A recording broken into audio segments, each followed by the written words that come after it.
बिस्मिल्लाहिर्रहमानिर्रहीम। अस्सलाम वालेकुम स्टूडेंट्स, मेरा नाम है अज़मा क़य्यूम और आप देख रहे हैं एंजॉय स्टडीज़। आज हम लेक्चर 9 का पार्ट नंबर 2 करने जा रहे हैं CS 302 का, जिसमें हम सबसे पहले देखेंगे एग्जांपल नंबर 2।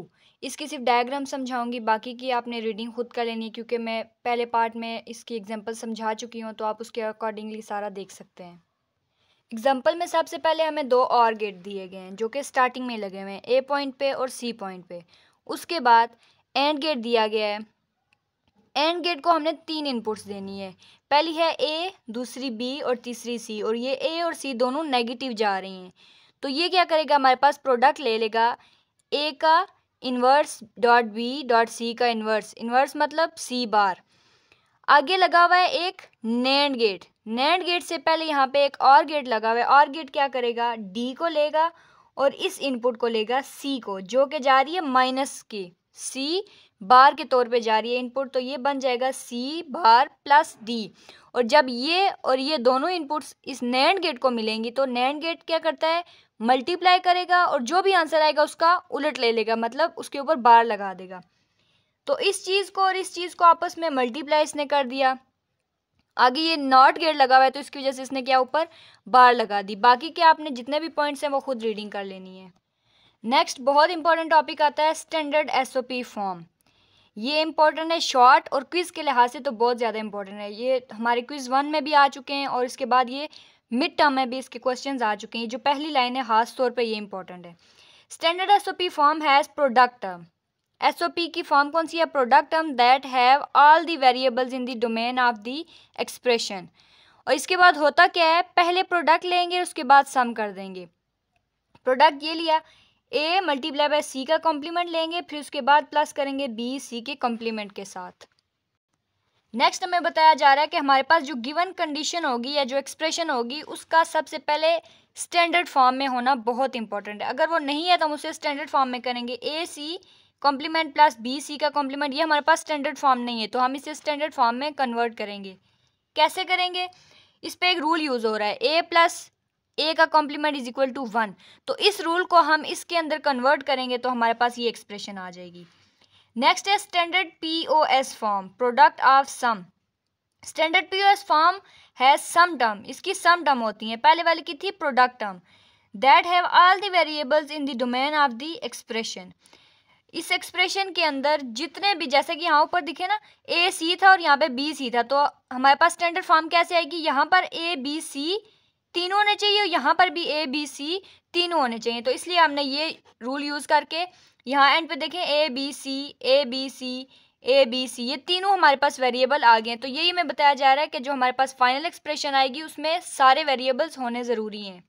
तो हम स्टैंडर्ड POS फॉर्म में क्या करेंगे, रूल ये वाला लगाएंगे, A मल्टीप्लाई का कॉम्प्लीमेंट इज इक्वल टू 0। जब ये रूल हम इसमें लगाएंगे तो हमारे पास फाइनल जो आंसर आएगा उसमें देखिए A B C D ये चारों चीज़ें होंगी, क्योंकि यहाँ पे पहले थी A B C A B D, तो हमारे पास D, किसी में D मिसिंग है, किसी में C मिसिंग है, किसी में B मिसिंग है। तो हम क्या करेंगे, ये वाला रूल लगाएंगे और हमारे पास फाइनल आंसर आ जाएगा। अगला टॉपिक आता है हमारे पास converting to standard SOP and POS form. यहाँ पे हमें बता रहे हैं सेवरल रीज़न कि हम क्यों इसको कन्वर्ट करते हैं। तो ये आप रीडिंग कर लीजिएगा, मैं आपको शॉर्ट बता देती हूँ कि यह this help selecting an implementation that requires the minimum number of gates. हमें ये इजी करके दे देता है कि हम कम से कम गेट्स को इस्तेमाल करके अपना फंक्शन परफॉर्म कर सकें। दूसरा हो सकता है the simplification of general boolean expression by applying the laws rules and theorem does not always result in the simplest form, as the ability to apply all the rules depends on one's experience and knowledge of all the rules। यहाँ पे हमें बताया जा रहा है कि ज़रूरी नहीं है जो हम लॉज को, ये लॉज रूल्स या थ्योरम यूज़ करें और हमारे पास जो फाइनल आंसर आए वो शॉर्टेस्ट फॉर्म में हो। बुलियन एक्सप्रेशन को सॉल्व करें तो हमारे पास वो आंसर आ जाए जो हमें चाहिए। तो इसके लिए हम क्या करते हैं, SOP को या POS को स्टैंडर्ड फॉर्म में कन्वर्ट कर देते हैं। वो भी एक तरीका है कि हमारे पास ईजिली आंसर आ जाता है। एक और फायदा है, a simple mapping method uses Karnaugh maps to simplify general expression mapping of all the terms. ये जितने भी हमारे पास टर्म्स होती हैं हम उनको कर्नफ मैप्स या और भी बहुत से मैप होंगे जो नेक्स्ट लेक्चर्स में इंशाल्लाह आप पढ़ेंगे, उनकी मदद से भी इनको हम सॉल्व कर सकते हैं। और क्या कह रहे हैं, they are can be easily done, ये हम ईजिली इनको परफॉर्म कर सकते हैं। उसके बाद लास्ट पे आता है the PLDs are implemented having a general purpose structure based on and or gate. ये आपका क्विज भी आ सकता है, PLD को खाली जगह के तौर पे देकर आपसे ये पूछा जा सकता है, या फिर और या एंड गेट को, इस और को या एंड गेट को मिसिंग करके आपसे क्विज पूछा जा सकता है। तो आपने इसको अच्छे से कर लेना है।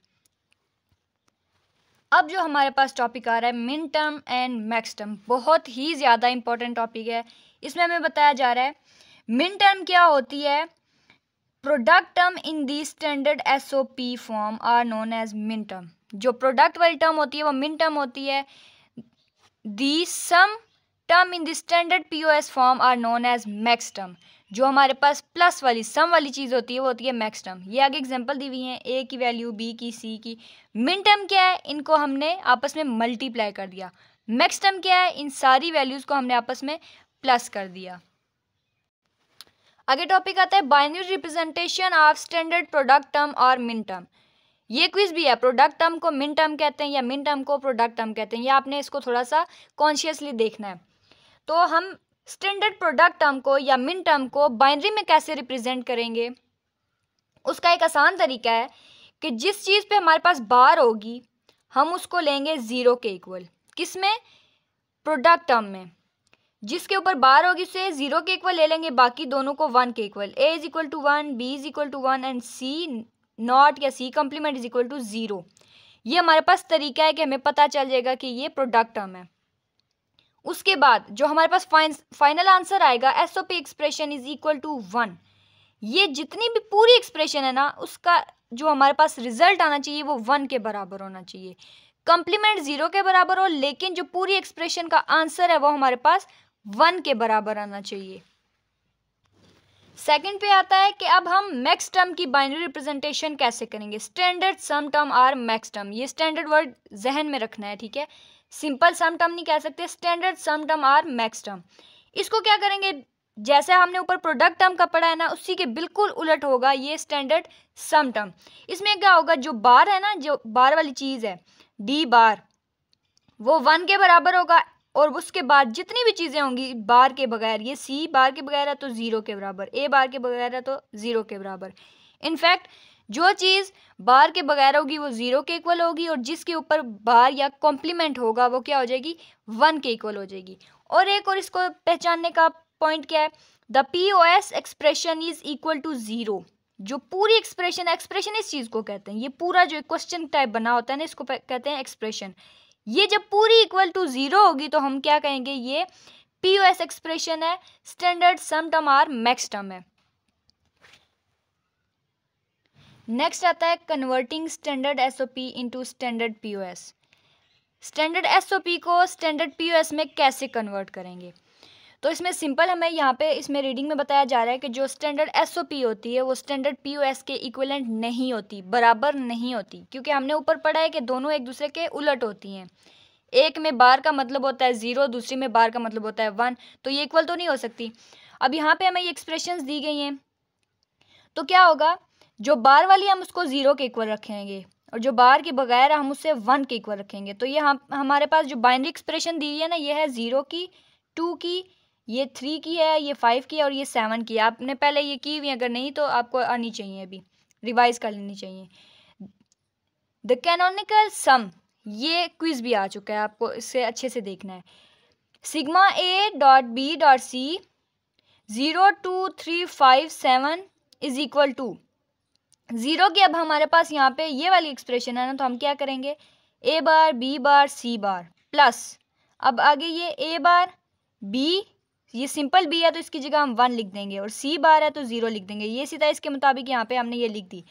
The missing binary values are 001 100 and 110, यानी कि इसमें 1 की, 4 की, 6 की, ये हमारे पास मिसिंग है। तो हम इसको कैसे लिखेंगे, the POS expression product of sum expression will be A plus B plus C का कॉम्प्लीमेंट। ये देखिए 0 की जगह आप सिंपल A लिखेंगे, B लिखेंगे, और 1 की जगह हम C बार लिख देंगे, क्योंकि ये क्या है, POS एक्सप्रेशन है। तो हमारे पास फाइनल आंसर आ जाएगा canonical product is equal to, ये साइन है इसको रिप्रेजेंट करने का, A B C equal to bracket 1 4,6 जो हमारे पास मिसिंग थी वो इसमें आ गई है। आगे ये हमारे पास वेरिफिकेशन है, आप इसको एक दफ़ा गौर से पढ़ेंगे तो इंशाल्लाह आपको समझ आ जाएगी, क्योंकि बेसिक मैंने समझा दिए हैं तो आगे ये एग्जांपल के तौर पे ले सकते हैं, आप इसको अच्छे से करेंगे तो समझ आ जाएगी। आगे टॉपिक आता है Boolean expressions and truth table. हमारे पास जितनी भी बुलियन एक्सप्रेशंस होती हैं A+B, A.B, वट एवर, जितनी मर्जी लेंथी हो, हम उसे ट्रुथ टेबल में कन्वर्ट कर सकते हैं और उसके ज़रिए अच्छे से रिप्रेजेंट कर सकते हैं। Converting SOP expression to truth table format. अब ये जो SOP एक्सप्रेशन होती है, सम ऑफ प्रोडक्ट, इनको भी हम ट्रुथ टेबल में कन्वर्ट कर सकते हैं। कैसे करते हैं? जैसा कि नॉर्मली करते होते हैं, हमारे पास अगर 2 A और B वेरिएबल तो हम क्या करेंगे, A B 2 वेरिएबल तो हम करेंगे 2 की पावर 2 इक्वल टू 4। हमारे पास 4 का कम्बिनेशन आ रहा है तो इससे हमें पता चल रहा है कि जो हमारा टेबल होगा वो 4 के लिहाज से बनेगा। इसके अलावा जो मैंने हाईलाइट्स किए हैं इनको एक दफ़ा रीड लाजमी करिएगा। नेक्स्ट आ जाता है हमारे पास converting POS expression to truth table. पहले हमने SOP पढ़ी थी, अब POS को पढ़ेंगे। ये भी बिल्कुल उसी तरह है कि to convert a POS expression in a truth table format that are truth table having input combination proportional to the domain of variables in the POS expression is written। जितने हमारे पास वेरिएबल्स हैं उसी को लेके हम 2 की पावर बनाएंगे तो हमारे पास फाइनल रिजल्ट आ जाएगा। और उसके बाद हम क्या करेंगे, ये जो एक्सप्रेशन दी होंगी इसी को लेके हमने आगे यहाँ पे इनपुट करनी है, क्योंकि हमें पहले कंडीशन पता है कि POS में क्या होगा कि A बार हो तो हम क्या पुट करेंगे, या सिंपल A हो तो हम क्या पुट करेंगे, उसी के मुताबिक यहाँ पे पुटिंग करेंगे तो फाइनल आंसर आ जाएगा। तो मिलते हैं नेक्स्ट वीडियो में, तब तक के लिए अपना रखिएगा बहुत सारा ख्याल। अल्लाह हाफिज़।